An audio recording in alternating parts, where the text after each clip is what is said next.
I think democracy ought to mean that people are treated equally, that people get a say in how their lives are, and I'm absolutely sure that's not what happens in this country. I'm absolutely sure that's not what happens in other countries either. I think what makes a human being is difficult, and I think it depends on whether you have a religious background or whether you.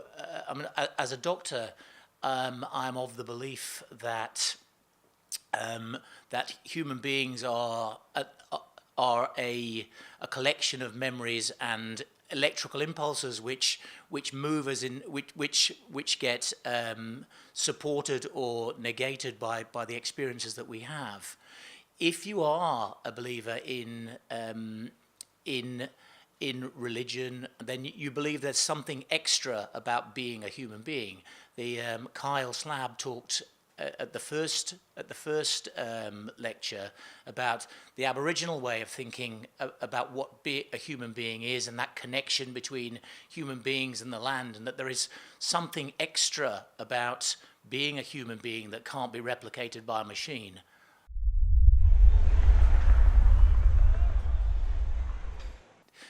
The decisions about how the patient gets managed are all made by me with input from 4 or 5 different people. So the physiotherapists and the nursing staff and my junior doctors can all have ideas, and they can sway my ideas about how I manage those patients. But in the end, that's what I do. And benevolent dictatorship, I think, is a very good way of actually managing countries, managing companies, managing whatever you do, but the main problem is that once people have been in power for a certain period of time, they stop becoming benevolent, and they gain the idea that they want to be that they want power for power's own sake, and they end up doing things for themselves rather than doing things for the whole. I believe there probably should be a university degree where we teach politics. Anybody can get in to become a politician. And you don't have to be clever. You don't actually have to know what you're doing. We have a defence minister who knows nothing about defence. They get put into all of these portfolios. They have no idea about how they should run. If we had a proper political class who were taught how to do politics and were taught the mistakes that have been made by previous politicians, and then we paid them huge amounts of money so that it was popular, and so that the great and the good of Australia became politicians, then we would have a chance of actually moving things forward. The other thing we would then have to do is have fixed terms, so that if they have this fire in their belly to change things, they only have a certain period of time to actually change those things before they get moved on, and they don't then get settled and start to need the power of being in charge. They get moved on before they get corrupted by the need for power.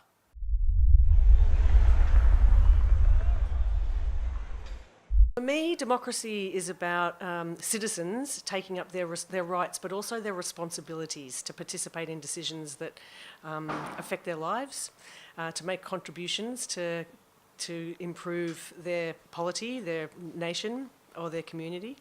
But it's also about the accountability of government. There's functions that a government has that we delegate to government, and I think that we've lost some of the features of accountability and transparency of government that we need to try and get back. We've had some reversals of, for example, when it comes to issues like surveillance. It was in the past that the government or authorities, intelligence, national security or law enforcement had to make a case as to why our rights to privacy needed to be eroded. Whereas now there's a presumption that the government has the right to privacy, but we have to be open books. So I think that there's been, since 9/11, some real erosions of democratic norms and rights and expectations. So I'm here because I'm a bit worried about how that sort of slippage is occurring. I think it's really important that a democracy is participatory so that people actually are empowered and feel that they can participate. And I think anecdotally across Australia, the average Australian just doesn't feel that they have any power or is relevant to them. So they're just switching off, and therefore the masses are being manipulated to just vote for three parties that are pretty much similar or the same. It's just people have lost their participation. What the surveillance, what the Snowden revelations and WikiLeaks revelations show is the ways in which the sophisticated and powerful countries, pretty much the Five Eyes that I described before, the US, UK, Canada, New Zealand and Australia, have used technology and their geographical distribution to distribute means by which to surveil. They are, in each of those countries, using their signals intelligence capacity and their law enforcement and national security infrastructures to cooperate to do that. So Snowden and WikiLeaks sort of talk a lot about the NSA, the US National Security Agency, but the NSA can't do what it's doing without the cooperation of all of those five, because of where the technology is and the geographical distribution of it. So that's how they kind of encircle the Earth and the satellites that are up in space collecting all the information. How do you think Australian democracy is functioning, and where do you think it can be improved? I disagree. It's a democracy in its current state. And I think that it's probably not for me to have those answers. I think there's a lot of people that are heaps smarter than me that are studying this and debating it and doing things like PhDs and research. Let's start looking at their work. Let's start listening to them, and let's start realistically applying a lot of these ideas. So I don't have the exact answer off the cuff, but they're out there, and there's some great answers. But what we've got now just is broken.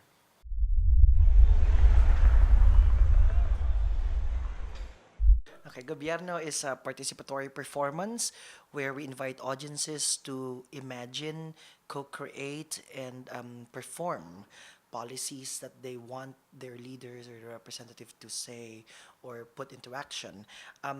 There are three parts. One is where they write policies and then they film these policies. We transport them and transform the space into a film studio, and then they create their own film, and then lastly they view their own film.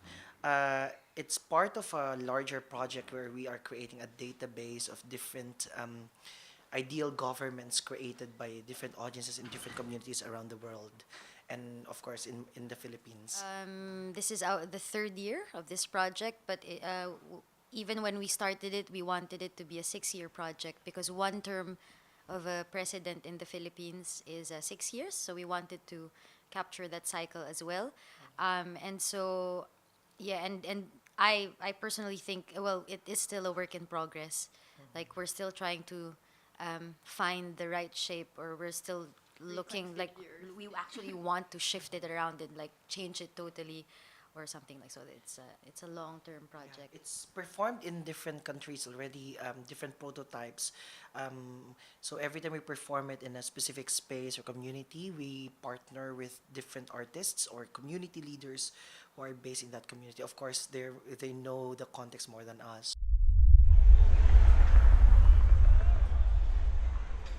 This conversation that I had with actually an Indigenous Australian, Genevieve Grives. If you look at history, there are a lot of gaps because, of course, the dominant power will write the history and things like that.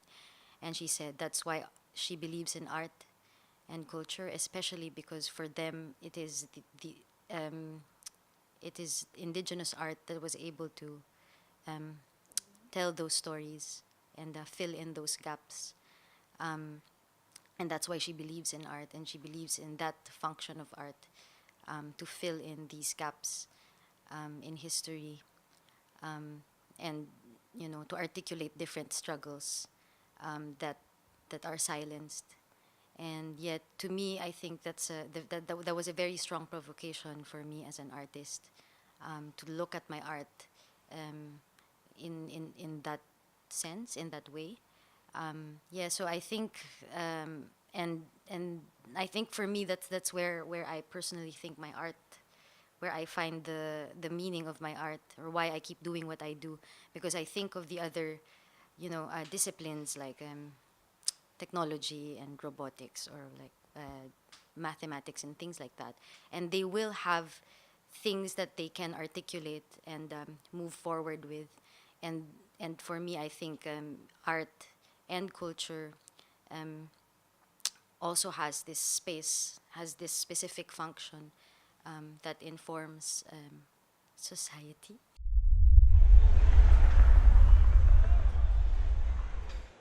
People experience, I guess, a performance, or they get to do a performance.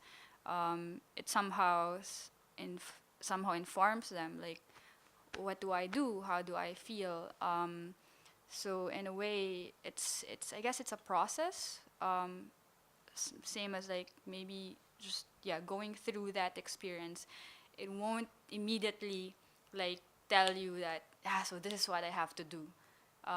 But I guess in that process, you have those thinking time and everything, or just in one, maybe in while you're walking, and then you just remember something triggers you, your body remembers, and then you realize that I mean, it's painful or it's happy, and then or that you remember that feeling, so that informs like how you act or how you relate to others, and I guess that translates to the human experience that performance do or does.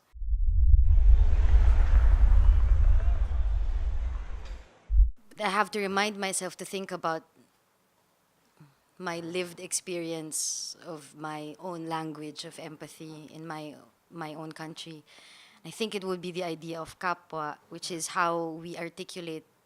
The closest translation is other, but it doesn't. But it's not. It doesn't mean other. Like it means the other person, but there's no other in that word. So it means it literally translates as myself in others. So that's our word for another person. It's called kapwa. And if you take a look at that, empathy is embedded in our word for another person. And I think it's for me, it's the bedrock of not just democracy, but any kind of community, that you're able to see that the person next to you is actually also you. And I think for a proper democracy to work, we have, at least in the Philippines as well, we have to go back to that concept, or to that feeling of being able to see people, the other person, as you as well.